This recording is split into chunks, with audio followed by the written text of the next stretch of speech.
बैतरणी नदी का रहस्य, क्यों देवता भी डरते हैं इससे। इस धरती पर जिस मनुष्य ने जन्म लिया है, एक दिन उसका अंत होना तय है। लेकिन मृत्यु के बाद सफर समाप्त नहीं होता है। इसके पश्चात जीव को अपने कर्मों के अनुसार नरक, स्वर्ग या मोक्ष की प्राप्ति होती है। नरक में मिलने वाली यातनाओं का वर्णन गरुड़ पुराण में भी देखने को मिलता है। इसमें बताया गया है कि क्या कर्म करने पर एक जीव को नरक में यातनाएं सहनी पड़ती हैं और कैसे कर्म होने पर कुछ जीव बैतरणी नदी में जा गिरते हैं। यह नदी यमलोक के मार्ग में आती है, जिसे शास्त्रों में बहुत भयानक और दुखदायी बताया गया है। इस बैतरणी में पापियों को उनके बुरे कर्मों की सजा मिलती है और कई प्रकार की यातनाएं सहनी पड़ती हैं। आज हम गरुड़ पुराण में बताई गई इस नदी के बारे में जानेंगे कि क्या कर्म करने पर मृत्यु के पश्चात जीव को बैतरणी नदी में धकेल दिया जाता है। आइए जानते हैं यमराज का कैसा है संसार और कैसी ही यमलोक की बैतरणी नदी। एक बार गरुड़ जी ने भगवान से पूछा कि किन पापों के कारण मनुष्य बैतरणी नदी में जा गिरते हैं। तब भगवान ने बताया कि जो लोग अच्छे कर्मों से दूर रहते हैं और हमेशा पाप कर्मों में लगे रहते हैं, उन्हें एक नरक से दूसरे नरक, एक दुख के बाद दूसरे दुख और एक भय के बाद दूसरे भय का सामना करना पड़ता है। पापी जीवों को दक्षिण द्वार के मार्ग से ले जाया जाता है। इसी मार्ग के बीच बैतरणी नदी पड़ती है, जहाँ पापी जीव जाते हैं।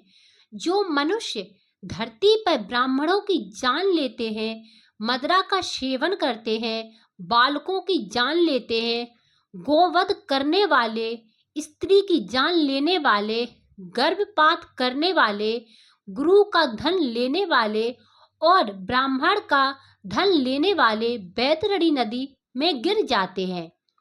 जो मनुष्य ऋण लेकर उसे नहीं लौटाते, विश्वासघात करने वाले, किसी को विष देने वाले, गुणवानों से ईर्ष्या रखने वाले और उनके गुणों की प्रशंसा न करने वाले, लोगों को खुद से नीचा समझने वाले और उनका सम्मान न करने वाले, सत्संगी से दूर रहने वाले, तीर्थों, सज्जनों, गुरुजनों और देवताओं का अपमान करने वाले, पुराण, वेद, न्याय और वेदांत को दूषित करने वाले जीव, दुखी व्यक्ति को देखकर प्रसन्न होने वाले, दूसरों को दुख देने वाले और दुर्वचन बोलने वाले जीव भी बैतरणी नदी में जा गिरते हैं।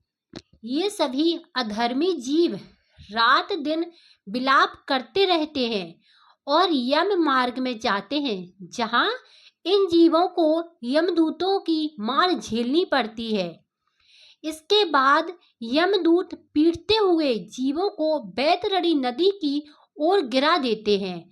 माता पिता, गुरु और पूज्य जनों का अपमान करने वाले, वचन देकर ब्राह्मण को यथार्थ रूप में दान न देने वाले, दूसरों को दान करने से रोकने वाले, कथा को भंग करने वाले, अपने स्वार्थ के लिए पशुओं को नुकसान पहुंचाने वाले, मांस भोजी, शास्त्रों को न मानने वाले, स्त्री का अपहरण करने वाले और कन्या के साथ कामाचार की इच्छा रखने वाले जीव बैतरणी में गिरते हैं।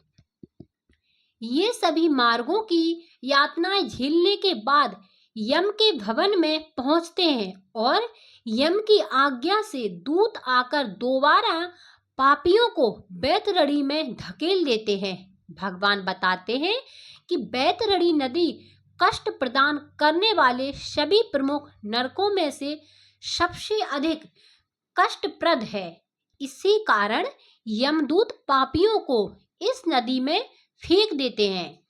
धार्मिक ग्रंथों और गरुड़ पुराण के अनुसार धर्मी लोगों को बैतरणी नदी का जल अमृत के समान दिखाई पड़ता है और वहीं पापियों को इस नदी में रक्त भरा हुआ नजर आता है।